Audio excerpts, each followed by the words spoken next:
Hi, and welcome back to another episode of Unlocking Our Code podcast. This is Lou, and I'm here with Devi. Hi. Hey. So today we are going to be talking just a good, I feel like this one is something that I've been wanting to share because the honesty of spirituality and what it means and how other people look at it as everybody has their own idea of what spirituality is. Mm-hmm. But I just wanted to discuss it, and then we can share our own, I guess, journey and our own thoughts about what spirituality has been for us. Mm-hmm. And then we can probably like have these discussions about what it isn't, right? And so I definitely wanted to start, and I'm going to be extremely honest with this. I don't want to like sugarcoat it. It's definitely not going to be one of those like, well, we don't sugarcoat anything anyways, but it definitely is going to be real and honest, because spirituality is definitely not about perfection, right? I feel like it definitely is a tug of war between who I used to be and who I'm trying to become. And there's that version of me who still who still wants to cuss people out while I'm in the road rage. Mm-hmm. You know? So it's messy, it's holy, it's laughing, crying, praying, and sometimes all that happens in the same hour. So today we're going to be talking about how healing doesn't erase the rawness, the realness, or the hood in us, but it refines it. Let's be honest, how we can pray and cuss at the same time in the same moment, how we can manifest and budget, how we can sage our house and still get triggered and probably go and, want to smack someone in the same time. Because the truth is, spirituality isn't about becoming someone new, or definitely not about becoming someone perfect, but it's just about remembering who we are, right? Like who we are trying to become. I mean, I don't know. I just think that that's the most honest thing that we can do, is especially for someone who is interested in spirituality or someone who has a specific idea of what it is. Mm-hmm. Because I mean, what do you hear people say when I mean, have you ever had anyone ask you like, "Oh, you're all spiritual and stuff"? Yeah, for sure. Like, I think it's just a term that just has been coming up for the last couple of years. It's been used more. Mm-hmm. I feel like when we are in this journey, we're becoming new, we're dying, becoming new, we're changing a lot within maybe old patterns to new patterns, or just like ways of how we used to do our life day to day changes a lot. So sometimes people can make those type of comments like, "Oh yeah, you're spiritual," like, "Oh, she's spiritual, she's this or she's that," like they don't know how to like what to call you anymore. They don't know what to say. So I think it's just a term that sometimes people just kind of throw out there. Yeah. And then it almost like, do you feel like people would judge you when you are like they judge that you're not perfect, quote unquote, like, oh, but you're all spiritual and stuff? Like, you ever felt someone like, do you ever feel that way? I feel that way, like when the best, like the when I'm trying to like keep myself, from really like losing my shit, but some people just really trigger me. Yeah. And it's like, oh, but you say you're all, all spiritual and everything. And it's just like, oh, I didn't ever say I was perfect. Yeah. I think that's the confusion, right? That's the part where people get confused. They think that because you're in a healing journey or in your own journey, that it means like that you're perfect, or that they have their own perception of what that is. So then they just project that perception onto you, right? Yeah. And then that's when the confusion begins, or the name calling begins, or just kind of saying like what you just said. Oh, I thought you're this, and how come you're not perfect, right? Yeah. But that's not what it is at all about. No, at all whatsoever. But you know what? I had a question earlier. What does spirituality mean to you now versus what it meant to you before your awakening? Before my awakening, the spirituality just meant like church, religion, God, like what I grew up with, just a belief system that I grew up with. That's what it meant, but I didn't really go any further than that. Yeah, totally same. I felt like if you were spiritual, you had to be religious, right? Like you can't be, and that I've mentioned before, where I feel like I lost myself in that path of wanting to connect to something higher than me, like a higher power, but then feeling like I couldn't because I wasn't in a religion per se, you know. And growing up in we're Hispanic, and growing up in a Hispanic household, the main religion you really hear about is Catholic religion. I was mine was a bit more of, I had a little bit of Catholic religion growing up, and then mixed with Jehovah's Witness. And so I had them both, and it's a clash. You cannot have both of those religions in the same household. Like, that does not work, you know? And so it was, for me, I definitely believe that it was what kind of took me into the spiral where I was like, wow, this is crazy. Like, I'm seeing what religion is doing to my family, and they don't get along. And then I learned this from this religion, and then I learned this from this religion. So who's right? What's right? And I feel like that completely turned everything off for me, and to where the point where I just didn't want to be a part of any of it. So for a long time in my life, I separated myself from faith. And although something deep down inside of me really wanted to connect, I was like, no, I don't want to be religious. That's not, I can't be spiritual. I don't want to be in a religion. And so then I didn't for a long time. So that, to me, that's what spirituality meant to me. It meant you had to be in some sort of religion. And if you weren't in a religion, then and you're spiritual, then you're probably like doing brujeria or witchcraft stuff, right? Like the dark side of it.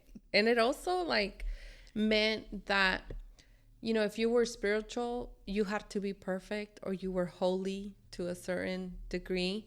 And that if you didn't follow like what religion was saying, that you were going to be punished. Exactly. That you were going to be punished by God. So that was what I took growing up. That's the message I was getting. Exactly. And you didn't belong. Yeah. One way or another. Like you still, And so that's what spirituality meant to me in the past. Now it definitely doesn't mean that. Now I can connect to a higher power without feeling that I have to be in a religion, without feeling that I need to be part of something. And I have that freedom, and the connection that I have is so much more. I mean, it's so amazing now, that I have that self-awareness of my higher self, of me, and that I'm able to like pull myself out of situations, especially like these, that when I'm still getting triggered, and I'm just like, oh my God, that I still want to just smack someone, that I can see myself and understand myself in a deeper level, and understand the other person in a deeper level too. So that's definitely something that spirituality, that's what it means to me now. I think it means having a lot of self-awareness, being connected, being able to pray without feeling like that self-judgment, and freely saying I am spiritual, and I don't give a shit what you think about it or me, I mean, that's how it's freed me. I mean, I just like, and your point of view, like from you, how do you feel like is the difference in between then and now, how you view it? I feel like now I don't really pay attention so much to like the titles in a sense, but I do feel that spirituality now to me just means like connecting to myself, connecting to source, to God. and just having that deep understanding that we're here for something bigger than we can understand, right? There's so much information in that word that I can pile on to. Yeah. But at the end of the day, I feel like now I just look at it as just my connection to my own self, to spirit, right? To God. Yeah. That's the way I see it. But there's so many branches out of that word that can come out. So many things that I can throw on top. But at the end, I think I just look at it like that, like a deeper connection to source, a return like home to my own self, to my own heart, and just getting to know myself in a deeper level, right? That's just the way I think the main word that I'm picking up is connection. I feel that's what I feel, that I'm connected to something. And I think that that's what we forget most of the time. We forget. We think that we're alone. When we're not, we are a part of something way bigger. Like, we were created by something way bigger than us. It's just not, this was just not like, oh, you randomly just appeared here. I don't even know how or why. Like, we all have a purpose, But like so that's what spirituality is for us, right? But I feel the main part of that I want to talk about is the most, the rawness, the unfiltered side, the part where even though we can practice these things day to day and we can learn things about ourselves day to day, we are still triggered by day to day things. We still are growing through things. I can pray and cuss. Not in the same conversation, but in the same like day, in the same hour, I still can manifest big things, but I'm still budgeting, still like things still trigger me very much so. Because I am human, because I have traumas, because I dealt with very hard things, and that shaped me into who I am. And my nervous system is still very much in that moment of survival. So I'm still dealing with all of that. But that is my point. My point is that that spirituality doesn't mean, and by any means, it does not mean perfection. That's far, far from what we are. And we still struggle with these things. I mean, we talk about it all the time, all the things that we deal with. That's my husband. I just want to choke him sometimes. More than not. more than not. I oh my God. He triggers me to the max. And it's so funny realizing that as I was putting these things together, I was writing down, I was saying how I ended up with someone with very similar traumas, because that's what I attracted at the time. And now all he does is mirror back to me who I am inside. And I cannot help but laugh at these things sometimes. Which is good. It's actually a good thing that you can do that. That in the moment, I'm like, I cannot believe this shit right now. Like, this is how much he's frustrated. Like, we get mad at, we know exactly our buttons that we push. And it's like almost like we're pushing the same button at the same time. And then we both react at the same time. I am further along in whatever journey this is. I don't know if that's even a thing or maybe not. I don't even want to say further along. But I feel like I'm more aware of myself and how far down it goes. And so for him, it's he's just now kind of being aware because he sees how I react. But yeah, I used to get super triggered by him, and then I used to hold on to that anger, and then I used to do the what's it called, when you don't talk to them, you just isolate, the cold shoulder. And I used to be, my pride was so strong, I used to go weeks without speaking to him. I'm like, nope, I'm not gonna talk to him. Even though, like, deep down inside I was like, I miss him already, but my pride was like, no, you're not the one, but how stupid was that? Like, how dumb is that? And so now I definitely don't even let it go longer than an hour or two or whatever, because I know that I need to, he can trigger me the most, like to the max, right? He's what I have at home.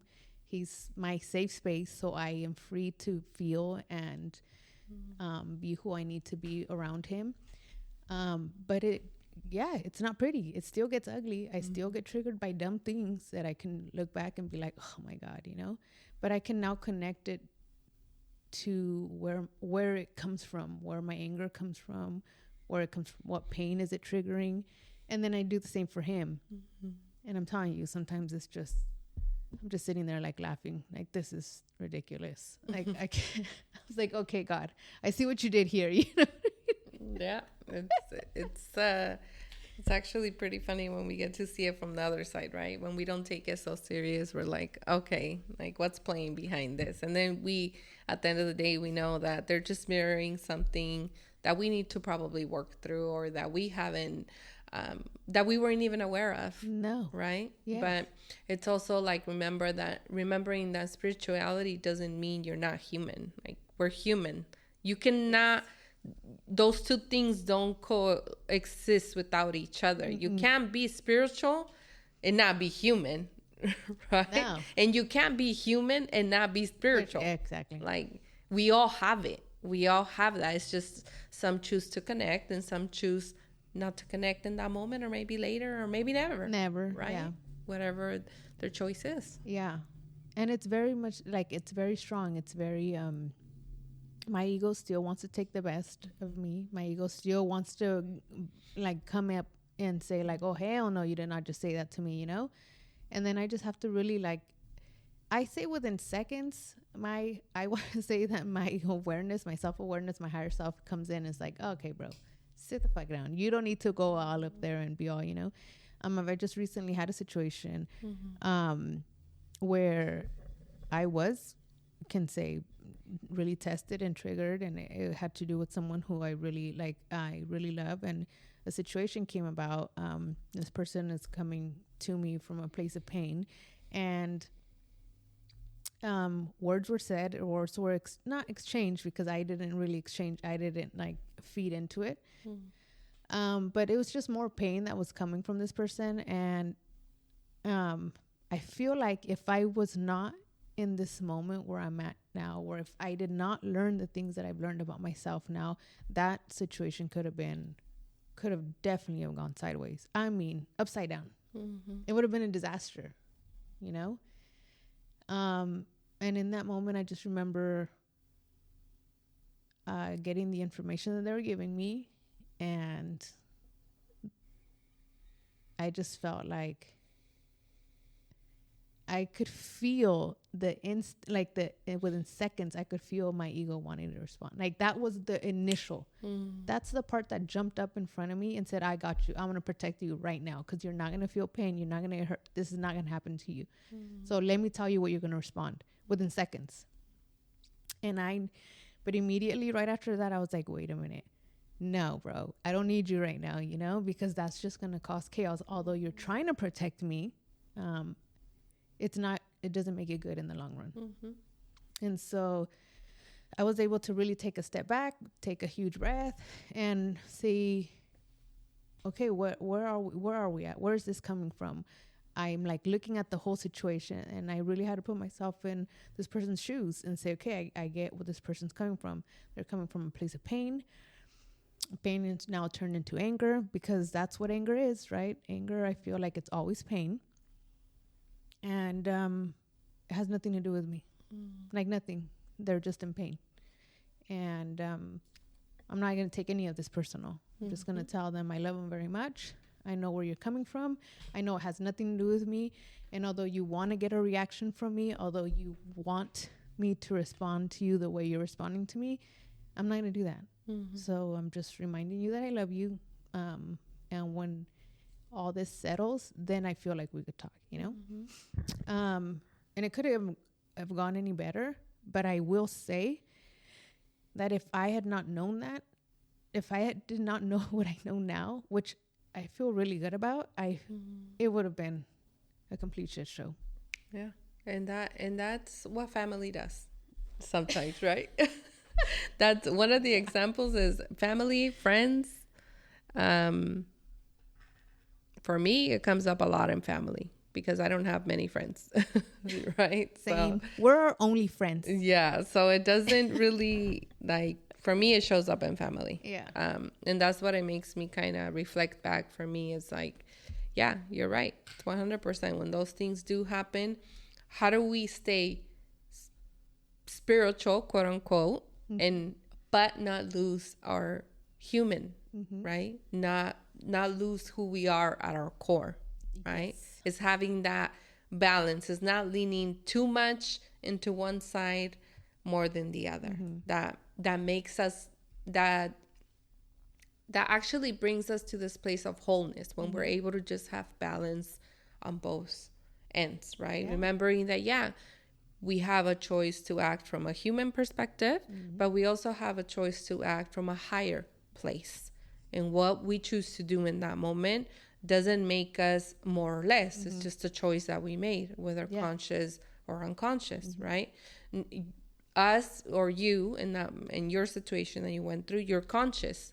So you could take that sacred pause. Yeah. It doesn't mean we always win, because there's situations that sometimes could have caught us in the wrong moment, like more vulnerable.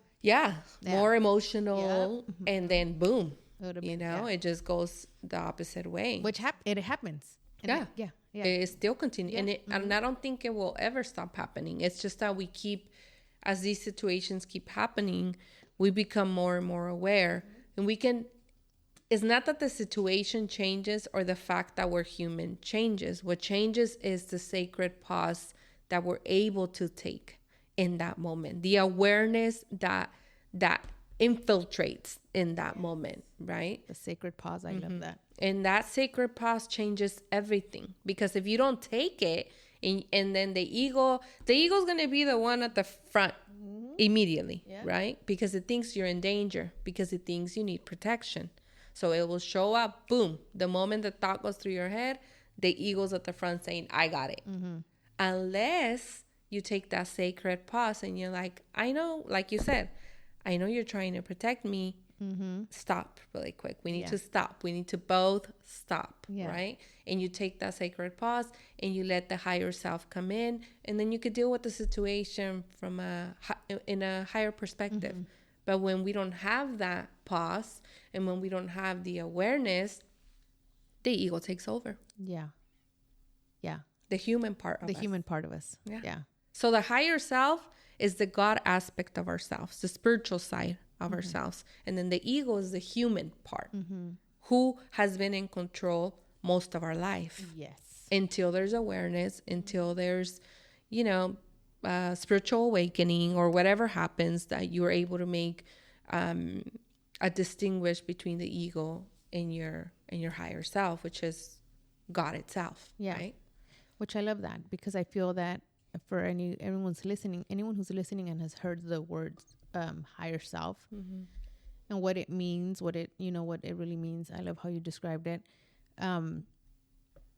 It's your conscious, it's your awareness. It's like you said, it's the part of us that is connected to God, and it gives you that awareness of who you are. It's your conscience speaking, and it's, and it's telling you. But like Devi says, we are ran by our ego, which I learned to love my ego. As some people say, like, oh, your ego kind of has like a bad, what is it? Like, when people think about it, or you made a decision based off your ego, like it doesn't have such a good tone to it. Right. But when you start to learn about it, and which I have this past year, I really, learned to love my ego to the point where I'm thankful for it. Basically, thankful that it kept me, it was just trying to protect me from being vulnerable, from being hurt, from just feeling pain, from feeling any emotions that were like triggering. And that's what it does. So it immediately steps in and it immediately wants to answer. And most of the time, for most of our human lives, it's what's answering for you, That's where your answers come from. It comes from the state of your ego. And it's looking out for you, but at the same time, I feel like it's looking out for you, but with no real, like it has no thought into the future. Like, I just need to protect you right now in this very moment, in this very second. I don't know if it really thinks about long term. I feel that the ego was born from survival, right? So the moment the ego steps in, it believes that you are in some type of danger or that you need to be protected, right? The ego was born also out of a need when we were children, because when we were children, we were vulnerable, right? I think it could think future wise, but it's in the same line. Yeah, like it thinks like this is the only way this is gonna go. She's gonna get hurt. So it acts present and even future within the same line of thinking, that there's nothing else to protect her but me. The ego thinks I got her, not God. I'm the one that has to protect her. Because when you were a child, that's what it felt like, right? When we were not in a conscious state of knowing that God is there. Yeah. God can support me, right? So it's just doing his job, and it does a really good job at it, right? Yeah. It's I don't know. It's like a perfect employee. Too perfect. It doesn't sleep. It's there immediately when you need it, right? That's hilarious. It's like it almost thinks that you're its kid. You're its baby. It's needed to protect you. And I gotta protect you. That makes sense. And that's not an issue when we were kids, right? Because it helped to survive. It's just that when we're 40 years old and the ego's driving your life and keeping you silenced, that's the issue, right? That we're not aware that there's a higher part of us that needs to come out. Yeah. That's right. Well, yeah, that's interesting. But see, that's the difference. And when and how about for the higher self? Like, how would you put that? Like, where does the higher self come from? What it's this employee's job? The higher self, it's you are your core. You without the belief systems that were fed to you. You without the trauma. You without anything but just God itself, the intelligence of God, just pure at its essence, without any programming, without any titles, just you, your soul, and God. And its job, I feel that the higher self's job is just to be the voice of your own soul, and at the same time be the voice of God. Speak to you from those places. Yeah. I that's how I view it. Yep. And I feel that definitely is. I don't know how many times or do you feel that, I would say consciousness, but do you feel like it's your conscience? Do you think when you hear about your conscience, do you feel that that's in the same, it's the one in the same, or it's two different things? No, I think it's the way I look at it is two different things, because your consciousness, think of it as a tape recorder that has just recorded everything. Okay. And feeds it back to you, depending on the situation you're living, right? So it's not your consciousness is not your soul, and it's not, everything's God. I don't like to separate anything from God. Everything is God, but just like for this purpose, I would say, your consciousness is like a tape recorder that has recorded everything, all the information, everything. And then your higher self is the one that's able to like look at the information and say, okay, look at it from this point of view so that I can serve you, right? And then the ego says, no, let me protect you from that recording that happened. Yeah. Or it can like try to delete pieces where we just like don't even. Yes, it also could like delete pieces, but it's always for you, not against you. The ego does not, it might seem like it works against you, but it's not working against you, right? Nothing is. Yeah. I love that. Tell me about a time where you felt that going through your spiritual growth was that making you more impatient. Was it ever making you impatient, or was it making you more emotional? Actually, before that, tell me about how you even started in your awakening what were you going through where you said, oh, this was it? This is what broke me, because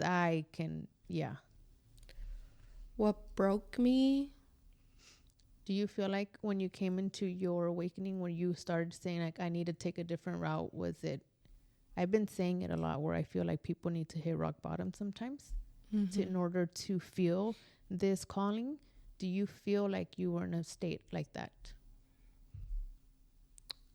I had hit rock bottom a couple years before than that. I think what did it to I'm someone that's always kind of like lived in the shadow, like in the darkness for many, many years. So my awakening did not necessarily, although it played a part, my awakening did not come from darkness. It came from the light, surrendering to love, being at home and falling in love, beginning to feel love for my children when I was at home during COVID, beginning to feel something that, of course, I loved them, but I had never been so present to where this light, I was receiving it daily, right? It was love. It was light that began awakening me, because I was so used to being in the dark and in the shadow. That's where I lived all of my life until I was 33 years old, when I began allowing myself to feel love. That's when it changed. That's when it started kind of changing for me. When you started to feel it. Yeah. Because before I wasn't allowing it to feel like, I knew, of course, I love my children, love my husband, I love like present. This person, that. But like, I wasn't really allowing it to pierce my heart, to literally go there and feel light. It was easier to feel darkness. Yeah. Than to feel love for some reason. Yeah, no, I get it. I feel that survival mode. You know, when we were just keeping ourselves busy just because we felt if we weren't busy, if we weren't doing, we weren't worth something, you know? And I was drowning with emotions. Like I had hit rock bottom in the level of in my emotional body. I had hit rock bottom in that part, because we have an emotional side of our body, an energetic body. So in the emotional side, I had hit rock bottom. I was numbing myself like excessively. I'm talking like scary excessively. And I was like filled with emotions, and I didn't know how to like what to do with them. Feel. Yeah. I think it was those two things, like feeling, allowing myself to feel, and then allowing love to start piercing through my heart, to start opening my heart. Yeah. Basically, my heart began opening little by little and allowing it. But it was scary. Yeah. It's very because that's not what we're used to. No. Emotional connection was not our thing. So when that happens to us, we're just like, what in the hell? And I feel the same, similar to you now that you're mentioning it. It does kind of connect with me. Definitely, I do feel that my rock bottom, and the reason why I started turning into the light was because definitely my moments where I just lost myself completely. And that was, if I think about it, it was really myself trying to just slap me back into, like, remember who you are. You know, you have completely forgotten who you are. You have no idea what your purpose is. You're doing things that are against who you are. You're not even, do you even know who you are? And I was asking these questions to myself, and it was terrible that I didn't know the answers to these things. And that led into a huge, obviously, rabbit hole of just darkness. But that is what started mine, for sure. And you're absolutely right. I was a very hardened person. I didn't like to show emotions, didn't like to show vulnerability, including with my children.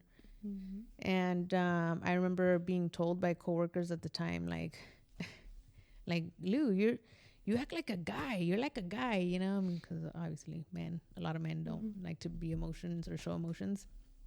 And they would say like, damn, how does your husband put up with you? Like, you know, and I'd just be like, who cares? Like, this is what it is, you know?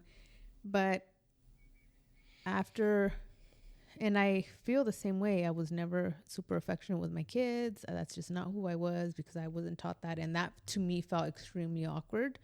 And then being able to practice that made it awkward while starting, but I definitely was able to break through that. I love everything. I could now, I'm free to show my emotions. I'm free to show my vulnerability, and I don't care. Like, I could care less. I can go up to my husband, my kids, and be like, you know, I'm sad right now. Like, I feel sad because X, Y, and Z, or, you know, I love you so much for absolutely, like, for just out of randomness, you know, and I don't care. Like, it doesn't sound cheesy to me anymore. It doesn't make me feel weird. And before, it used to make my body feel extremely like, I don't want to do this, you know? So I definitely do. I definitely understand what you're saying. But what was the other question that I just had for you that I said, wait, before we go there? Yes, I remember now. Going through it, and still, because I don't think there's ever a time where we actually like finish. There's no finish line in this. But while going through like all this work, do you ever come with a time where you are like impatient? Like, when does it end, or does it make you more emotional? I think Because I feel like it's super important for people to know that it's not a race, and it's okay to feel, right? But what would you say from your point of view, going through all of this? Does it ever make you feel impatient, or does it just make you extremely emotional? it's both. It's definitely both, but I feel like I'm the most impatient in this journey. As you're aware and navigating it, you're gonna have a lot of moments where you spiral a lot. You're gonna have a lot of moments where you go through death and rebirth. You're gonna have ego death. You're gonna have belief systems that die, patterns that you have to let go of, people that you have to let go of. So as you're navigating these chapters, and these things happen multiple times during the year, not just one time, multiple times, right? As I'm entering these chapters, I can be fine right now, and then tomorrow I'm called to go through a death and rebirth, right? So when I would say that the most impatient was like from having to do the extreme work. Just the work does not end. So it's like sometimes I'm just like, God, like, oh my God, like, is this ever gonna end? You know, and when I'm there in that moment where I'm spiraling and when I'm going through the death and rebirth, sometimes I go through it really hard, and sometimes I go through it with ease. But when I go through it very difficult, I feel very impatient. Like, why isn't this stopping? Why isn't it ending after all the work I've done? And you start victimizing yourself and all these things, right? But the emotions are attached to it. Like, now that obviously I feel my emotions and I'm very in tune with them, now my emotions are even more intense than they've ever been in my life. Like, intense, extremely intense, very sensitive also to energy, to anything that is around me, to any environment, to any word said, anything, right? Any level of disrespect, anything. It's just, it comes with it. So it feels sometimes like, man, I feel like I'm going crazy with all this, like, right? The death and rebirth, the emotions, the beliefs, the identity death, the ego death, like everything hitting you at once. Because when you're spiraling, you're gonna go through multiple things at the same time. Whatever is it that you're being called to do during that point of your journey. So yeah, I feel like definitely impatient, yes, has been and it still is a big one. Yeah. Okay. See, I asked that question to myself too, and I don't feel that impatient has been a thing. I feel that I really trust the process, and the time that it's going to take, and till forever if it's necessary. I just trust it. I don't feel impatient, like why is this happening to me? The feelings are new. The emotions are extremely intense though. I'm extremely emotional now, you know. There's times where we are talking about certain things here, or while we were recording for the podcast, and I go home and then I'm just overwhelmed by whatever that opened up for me, whatever that conversation opened. If a word opened up something that needed to be said or heard. And so then I just cry and cry and cry and cry and cry. And so, but I don't feel like, I definitely don't feel like, well, when does it end? Right. Because I think that for me, the work is, oh God, I feel like there's so much, you know, like I see different stages of my life, and I'm just like, I know I still need to revisit that right there, you know, especially right now that I'm back at ALSA and I'm working there and I graduated from that school. Yeah. That's your teenager self. Yeah. I have so much work to do there. And I don't know if I ever mentioned it to you, but I don't remember a lot of my high school years. I don't remember a lot of it. I went through a lot of trauma in that time. So I feel that my ego is definitely blocking a lot of that. I feel that, you know, like to keep me sane or something, which, like I said, I don't hate it. But now that I'm going back, I'm just like, little things are striking a nerve. And so, yeah, you know, I was put there for a reason. Oh, yeah. Yeah. It's 100%. Crazy, you know? But this has definitely shown me why I react, why I feel the way I do. And you just continue to go deeper into the root of it, because you can keep asking questions, but why? Like what we did last week when we were here, you know, but why do I feel that? But why do I feel that? And then it just keeps going deeper, and you keep finding your most, at the end of all those whys, I keep finding my most vulnerable self. And that's the most painful part. At the end of all those, but why do I react like that way? But why did I feel that way? But why does that make me feel that way? But why? At the end of it all, I find myself. And that's the part that hurts me the most. When I envision myself,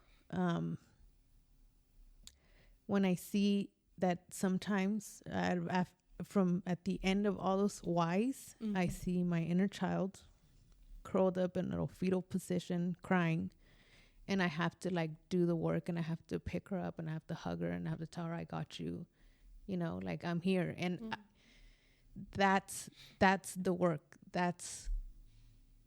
It doesn't go any deeper than that. Then that's it, you know.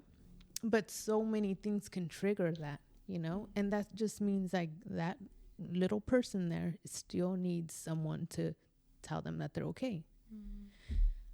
So for me, this journey has definitely been a very emotional one, but can somebody move on or really heal if they what's the word that we use? Bypass that. If they bypass wanting to feel all these emotions. No. There's times that people have asked, when we ask them like, oh, but why do you feel that? When we're trying to go deeper, and then they give like some ego answer. And then they just don't want to go further than that. And they just don't see it. They don't see why, you know, but we can see, we can totally see the answer, but they're just like, no, I don't know what you're talking about. I'm fine. You know, it's not me, it's them. And sometimes it's just like in that moment, I've seen it even sometimes when I've sat down with people that I've mentored before, and sometimes I could see ahead a little bit.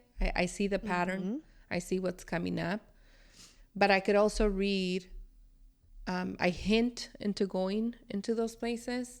And if they're not ready, then I stop, because sometimes the ego's like, don't try. This person's not ready, right, for that. So you got to take a step back.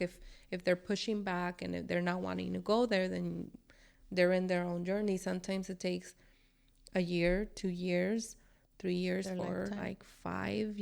I've had one of my clients I've mentored for almost 5 years, and her process has been so beautifully, but nothing needed to be rushed, right? What I seen 3 years ago that I wanted to support her work through, maybe at that time she wasn't ready, but guess what? This year she was able to see it herself. She's seen it herself and went there herself, right? So sometimes it just takes us a little longer because the ego's not wanting to lift yet, because maybe you have something bigger playing that needs to be taken care of first, right? And I seen it firsthand.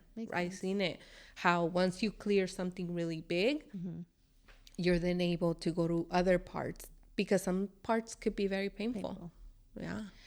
How many people have you seen that they want to bypass with things like crystals or just sage or just like saying like positive affirmations, which I'm not saying I don't do any of those. I'm not saying that they're bad, but I'm just saying, how many people do you see bypassing with just stay positive? I think at the beginning of my journey, I was also saying a lot of like positive affirmations, crystals, positive, and just kind of like be positive, think positive, think positive. And I refuse to see this painful, dark shadow self. I refuse to see myself fully 100% for who the fuck I am, because who wants to face that and admit that, holy shit, I have a lot of work to do. So it's easier to like bypass. So how often do you see that? Well, you know how we were talking about our own ego? That's the ego of like spirituality. Okay. So you're not, it's just the ego of it. You're not doing anything. You're just like, you're just surviving, like trying to survive whatever you're going through, which there's nothing wrong with it, because I think we all at some level or another have experienced that. Oh, let me buy a crystal because I'm sad. But then that's it. I don't question my sadness. Why I'm sad. I don't even want to feel my sadness, right? Yep. But I mean, I think if someone's already there, like buying a crystal, they're on their way. Yeah. So there's something that's taking them there. Yeah. So, but yes, if you're living 10, 15 years buying crystals and bypassing the real work, well, yeah, you're just going to stay in that loop on those cycles, right? Yeah. I think a lot of people avoid the spiritual growth because seeing yourself, like I mentioned, seeing your truth, seeing your self-awareness, getting to know your self-awareness, it forces you to see things that we've been avoiding most of our lives. And well, I mean, it's not cute. Who wants to do that? And then living in a world where everything has to be aesthetically pleasing, when you are not aesthetically pleasing, your life is not, your decisions were not. I mean, who wants to look at those? I don't know, And something that's actually interesting is that in your spiritual journey, that's another thing that we can touch on. It's your spiritual journey is not about being positive and light, love, right? Live, laugh, love, or what that thing say? It's both. It's light and shadow, right? And it's honoring both. When you see a person that's overly positive all the time, joyful, happy all the time, and you can never tell them anything, and they can never see the negative side to it, that's your sign and your flag that person's avoiding their shadow, right? And when you see the opposite, a very negative person who cannot see the good in anything, that's someone avoiding their light, their own light and their own shadow, right? So like the spiritual journey, it's about meeting both parts with love, about being able to meet them both with honor, both my shadow and my light, not bypassing one or the other, right? It's like you trying to live in a world where there's only sun. Yeah. That's not possible. Or where there's only a moon, Yeah. but then never ever Wanting to sun. You go, wouldn't survive, right? So it's like understanding that both parts need to come home. Both parts need to be remembered. Both parts need to be balanced. And the work is us just getting those things out of the way so that both parts can come back home balanced. Yeah. Without trying to bypassing, your shadow's not going to let you bypass anything. And neither is the light, actually. It holds you very accountable. Yeah. How many people have you met that are that very happy, positive, bubbly, and then when they go home, they're extremely miserable? Yeah. It's just, how many people have unfortunately lost their life to suicide because, and then everyone around them is like, what? They were like, they walked into the room and they filled the room with light, or they were just like, they were the most happiest, like friendliest. They gave the warm, that just everything, the happiest people. And you're just like, how? And that's because I feel that is a lot of bypassing, trying to live in a world where we can't survive. Like, I feel like we just can't survive in there. And by shadow, just for anyone who's listening, how can you describe what shadow means? Shadow, the way I could describe it is just those parts of you that you feel ashamed of, that you probably don't want to look at or are mad at, that you feel, parts of you that feel guilty, just parts of you that live in fear, hidden, buried, parts of you that you don't want to remember you did that, or you don't want to remember that happened to you, because it makes you feel ugly, right? But only if people understood that those feelings that are coming up when someone brings something up about us, or when we see it ourselves, that's just your shadow knocking at your door saying, hey, you forgot about me. You went to the light too soon. You think you went to the light, but you haven't gone to the light. You can't bypass me. I'm here. I'm still here. Yeah. And you can't go over there and balance without meeting me and honoring me. And when you're able to understand that, then you can bring balance into both areas, right? Yeah. The light's not going to let you go, and then the shadows neither. They both are holding us accountable so that we can bring both parts home. Yeah. I love that. That's perfect. How about this? How do you protect your peace in real life environments that are definitely trying to break through that? They're not zen. And how do you protect it at work, with family, during drama and relationships? Like, how do you protect yourself? What do you do?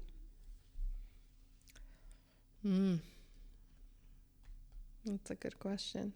What do I do now? I wouldn't say that I do much like protection on myself, like like energetically wise and stuff like that. More than anything, like let's say that I go to a place where I begin feeling uncomfortable or don't want to be there. It just really depends on the situation, right?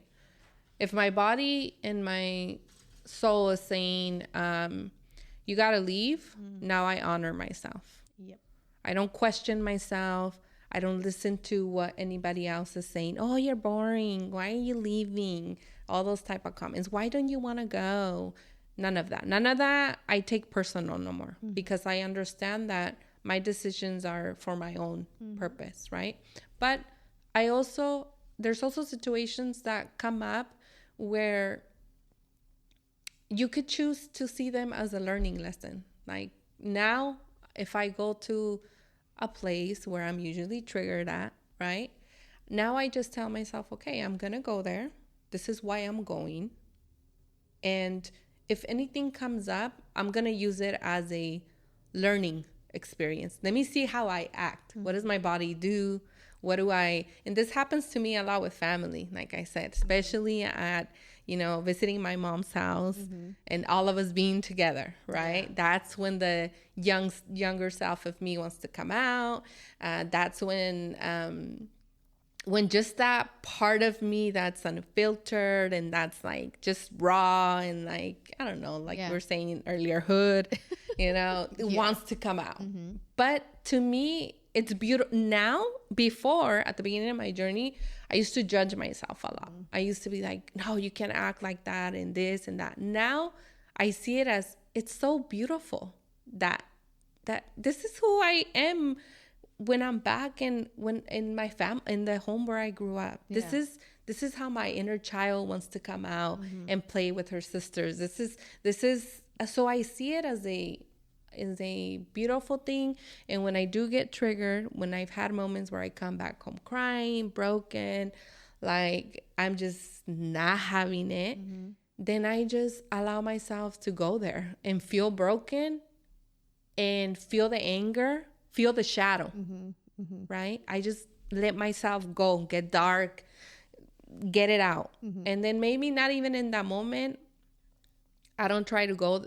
Sometimes I can and sometimes I can't, where it's like I go and explore deeper. But most of the times it's like I just allow myself to honor what I'm feeling. That's how I protect myself now. Just honoring my truth and honoring how I'm feeling, I would say. Yeah, I never thought about it that way. Like, I think that's not only the misconception, but it's also an expectation that we can almost put on ourselves, like allowing ourselves or not allowing ourselves to just be, and but I think that for me it's definitely staying present, almost like I'm having like an outer body experience during situations where I'm feeling my body. Like my body is what tells me, like, we're not safe here. This makes me feel a certain way. So just being extremely present and just keep telling myself, like, I'm good, like I'm safe, like it's okay. I think our body needs to hear that. Our mind, our subconscious, or our conscience needs to hear that. That's what's been helping me. I know that in situations where things are being said, or if things are starting to get a little ugly, or wherever I could be, whether it's work or family, or even in at home with the husband, it's just like, it's not about me. It's not personal. It's not you. I feel like I keep this deep understanding of my awareness, and that awareness doesn't come easy to people, so I have to keep remembering that, like, it's not, so and people can react out of pain, they can react out of their own emotions, and not necessarily that's who they are. I do keep my distance when I need, when I get that gut feeling that I'm, like I said, that I'm not safe. And more than anything, some things that have kept me and protected my peace, which some people might say, well, that sounds like it would cause more distress than keep a peace, is I speak my truth. I say what I'm feeling. I'm super transparent. I say how I feel, even if it makes someone else uncomfortable. Like, if I'm feeling some sort of way with someone, or I feel some sort of tension or some weirdness, like, I'm gonna ask you, and or I'm going to tell you, this is how you're making me feel, like, for some, like, what is it, because one thing I feel like I cannot stand is no communication. Not only miscommunication, but no communication. That's like one of the biggest roots to all drama. I heard he said, or I heard she said, or this is what she said, and the other one's like, that's not what I said. Or this is what I said, that's not what you said, this is what I understood. And it's just like, seriously, you guys just couldn't have asked each other, like, what does that mean?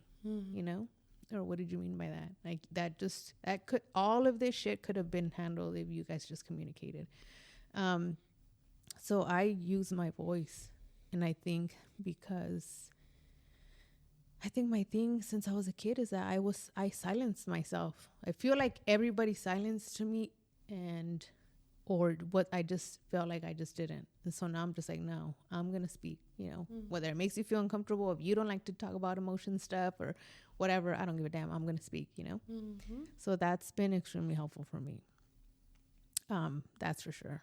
But I'm going to try that. Like just letting myself be, and not feel like I have to restrain myself in any way, shape, or form.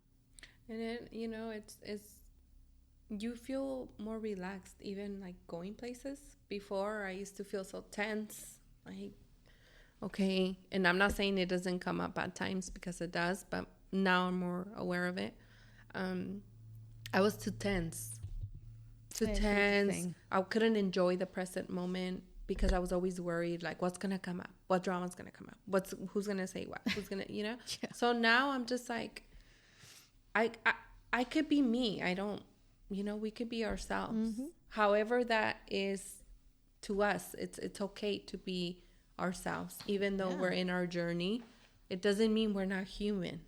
Exactly. So like it's more at the root of all of this, at the root of all this conversation, it's honoring our human side of us and honoring our God self, our energetic self, our higher self, all of that, honoring both, right? Yeah. And it's okay. It's who we are. Mm-hmm. Yeah, I love that. If you had to say what lessons from your childhood, from our hood selves, or our cultural background, or our belief system, what lessons from that area actually helped you grow spiritually? Like, what did it do for you before you became spiritual, before you started your journey? What lessons from that space, from that place, actually helped you grow into your spirituality? I think for me, the lessons I learned from my belief system, from my just from my background, were definitely grit and perseverance, because no matter how hard the lessons were, I survived them. I'm strong because of them, and I no longer feel shame for them. I'm thankful for everything that I've learned. I'm here now, like in this energy, in this place, in this setting. I've also learned to question, because of everything I learned before any of that. I learned to question.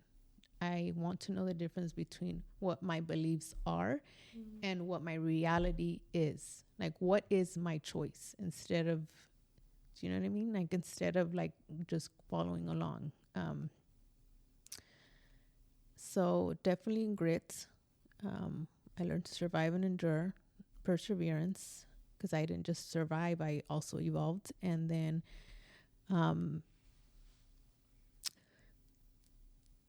I feel that I think one of the biggest things that I'm learning now and I'm practicing a lot is definitely separating myself from my programming versus my truth. Mm-hmm. What I was told versus what I believe now. Mm-hmm. And realizing, and I think we should just keep working on that. I feel like that is one of the biggest reasons why there's so much chaos going on in this world right now. It's just because of their inherited beliefs versus what they could choose to believe now. Mm-hmm. And a lot of it is inherited, but that doesn't mean that, because this is what I was taught, it's what it is. No, this is what I was taught, but this is my truth now. Mm-hmm. Right? And so I'm not just going to accept tradition. I'm just going to really question it. And that's how I feel like, and that is honestly how I found where I'm at now. Like with my faith, with everything I believe, and that to me is everything. Mm-hmm. So what about for you? Like, what were those lessons? Like the lessons that I learned, I'm having trouble like putting the information together. The lessons that you learned, what do you feel were the lessons that you learned from your cultural background that actually helped you grow spiritually? Like what did you learn from before, that you could say like, what, I learned these lessons, and because of that, now I'm able to grow this way spiritually? I feel like one of the big ones for me that comes up is being raised in dysfunction played really strong in my life. Watching what not to do I didn't have role models growing up, not even one. I cannot sit here and tell you I have one person that shined light to me. Not one. So watching everyone and everything play the way it played for me, Yeah. then in return taught me what not to repeat, right? And I also learned in that process to have compassion, and I'm still learning to have compassion for what I was taught, right? For my caregivers, for the family members that put me through everything that I went through, right? Because at the end of the day, I know that regardless of what I went through, and I don't disregard what I went through, but at the end of the day, without that information and without that upbringing, then maybe I wouldn't be where I'm at in this moment, you know? And I'm not saying that pain is needed to awaken, but sometimes watching certain patterns or watching certain dysfunction go on can actually trigger a remembrance in your soul, right? And for me, it was that. For me, it was just definitely watching all that. And now on this side, it's just saying, okay, I'm grateful for it all, right? Arriving to that place and saying, I get it. Honoring my inner child first and what she went through, but also arriving at this maturity at level of saying, I get why I put myself through all that, right? Why my soul needed to experience all that, so that I could, at the end of the day, remember. That's true. And keep evolving how I was meant to. And stopping that cycle from continuing. Yeah. Yeah, that's a big one. Yeah. Ooh. Because I truly, truly, truly, that was one of my biggest lessons in this life is, are you going to continue the cycle? Based on what you've seen, now that you have all the information, what you went through, what was done to your siblings, everything. Are you still going to repeat this, right? Yeah. And that was something big I've taken. Yeah. I totally agree with you 100%. But yeah, I mean, this was such a good one. I feel like it had so much information, but it was more of like a good light to shine on, and mainly just kind of saying that during this, I guess, journey, whether you're just starting or you've been at it, or you're trying, or I don't know, whatever, it doesn't matter. You know, you're allowed to be whatever you are allowed to be. Both. You're allowed to be soft, and you're allowed to be wild. You're allowed to be playful. You're allowed to be petty sometimes. You're healing. We're still learning, you know, like I said earlier, like I'm still manifesting, but I'm also budgeting, you know, like I'm still freaking, sometimes the lesson is sometimes I'm still learning my lessons the hard way, you know, and it doesn't mean there's a right way. There's no right way, you know, there's just no right way, but it's our journey. It's definitely mine. It's not my past. It's not my beliefs journey. It's not my family's journey. Or my culture's journey, you know, and just because we're in it, it doesn't mean we don't get tested. It doesn't mean we don't hand our power away sometimes, because we truly do. But trust yourself while you're going through it. Honor it. Embrace your shadow. Embrace your light.